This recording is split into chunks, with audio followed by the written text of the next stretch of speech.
basa ka. Natapunan po kasi ako nung isang babae. Natapunan ako ng kape. Sinong babae? Hindi ko po nakita yung mukha, Chang eh. Bigla na lang siyang tumakbo palabas. Di man lang nag-sorry? Hindi po. Let's go, guys! Ano ba? Zoe, ano ginagawa? Awayin mo ako over again? Ang immature mo, ha? Ako immature? O ikaw? The game is supposed to be fun. Kung mag-aaway din lang pala kayong dalawa, eh di sana nag-rent tayo ng ring para dun kayo magsapakan hanggat gusto nyo. You stop this! Harry, ako yung nawalan dito. Ako yung biktima dito. And if I'm acting this way, it's because of Annalyn. Bago pa man mawala si Dax at ang baby mo, matagal nang masama ang ugali mo. Kapag sumbong ka na pala. Kasi feeling mo, ginagantihan kita. Dahil sa ginawa mo kay Dax at sa baby ko. Alam mo ang tawag dyan? Kinakain ka na ng konsensya mo. Tratuhin mo ng maayos yung anak ko. Dahil ikaw lang ang iniisip niya. Baka nakakalimutan mo? Siya ang dahilan kung bakit namatay si Dax at ang baby ko. Nangyari lahat ng mga kinagagalit mo dahil sumama ka kay Dax. Eh di sana buhay pa sana si Dax. Buhay pa sana yung magiging baby ninyo. Sisigin mo yung sarili mo. Ay, tama na po. Ako ang sinisisi ni Lynette sa mga nangyari. Please, give me a sign. Dax, I want Annalyn to lose her mom. Gusto kong maramdaman niya yung sakit na mawalan. Na maiwan ang mag-isa. Please, please give me a sign.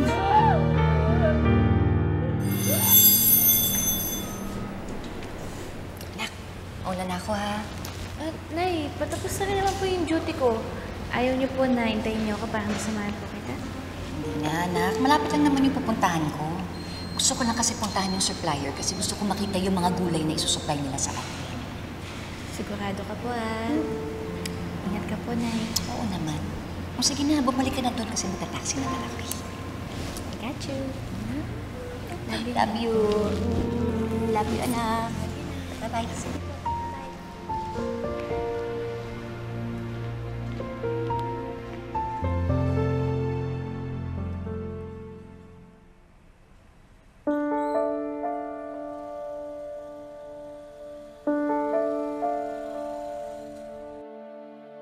Pero dapat kasi marunong ka maging accountable sa lahat ng mga nagawa mo. Nangyari lahat ng mga kinagagalit mo dahil sumama ka kay Dax. Eh di sana buhay pa sana si Dax. Buhay pa sana yung magiging baby ninyo. Kung ginawa mo lang kung ano yung tama. Nay. Ngayon gusto mo masisihin ng ibang tao? Huwag yung anak ko! Sisihin mo yung sarili mo! Tama na po. Ang kapal ng mukha mong sabihin na kasalanan kong nangyari kay Dax at sa baby namin. Wala kang alam sa lahat ng pinagdaanan namin ni Dax. Kaya pasensya ka na, Tita Lynette. Dahil ipaparamdam ko kay Annalyn yung naramdaman ko nung nawala sa akin ang mami ko. Paalam, Tita Lynette.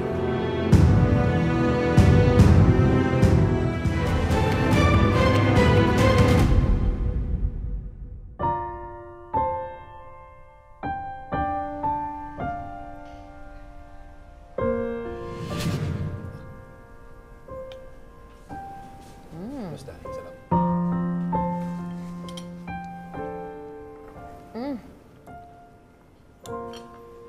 Dax, naniniwala ka ba sa reincarnation?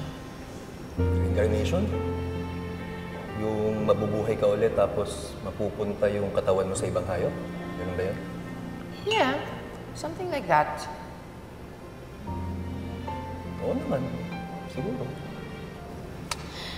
What if namatay tayo? Anong gusto mo maging pag na-reincarnate ka? Uy, Zoe, huwag ka magsalita ng ganyan, ha? Ayoko pang mamatay. Ang gusto ko, makasama ka.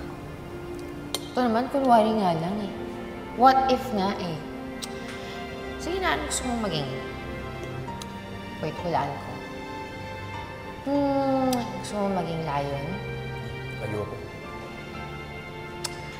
Siguro aso. Aso, no? Lalo nang ayoko. Ayoko maging aso. Wait, alam ko na. Ipis. Alam mo, bagay sa'yo maging ipis. Ipis? Grabe ka sa akin, ipis. Hindi. Siguro... Paro-paro. Paro-paro? Bakit naman paro-paro? Hindi naman bagay sa'yo yun. Ganito kasi yan. Napag-aralan ko yan eh. Ang mga paru-paro, nagsimula sa higad yung mga yan eh. Pagkatapos, magiging paru-paro sila sa huli. Parang yung buhay ko ngayon. Nagsimula ako sa pangit, pero tignan mo naman ako ngayon. Kasama ko yung babaeng pinakamamahal ko. Napakaswerte ko, di ba? Parang akong isang higad na naging paru-paro. Alam mo, dami mong alam. Sige na, kumain ka na nga lang. Napaka-crush mo na naman ako eh. Sige na, kumain ka na lang.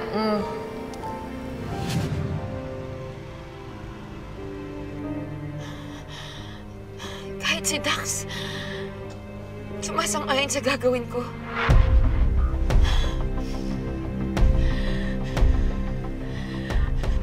Ngayon, kukunin ko lahat ng mahalaga sa'yo, Annalyn. It's your turn to cry. I'm sorry, Tita Lynette.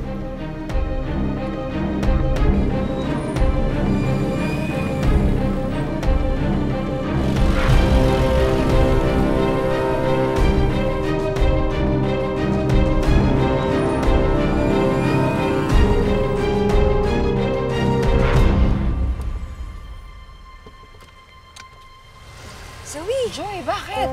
Zoe! Pauwi ka na ba? Sabay naman oh. Hatid mo na ako sa bahay. Malapit lang naman eh. Joy, ang lapit-lapit lang ng bahay mo. Maglakad ka na lang. Tsaka hindi pa ako aalis. Zoe, sige na. Malapit lang naman eh. Hindi pa nga ako aalis. Maglakad ka na lang. Ito naman. Para kang others. Uy! Zoe! Ano? God! Hatid mo na ako. Lapit lang naman eh. Para ka namang others. Sige na. Sige na nga. Sumakay ka na. Nako. Ano? Ano ba yan?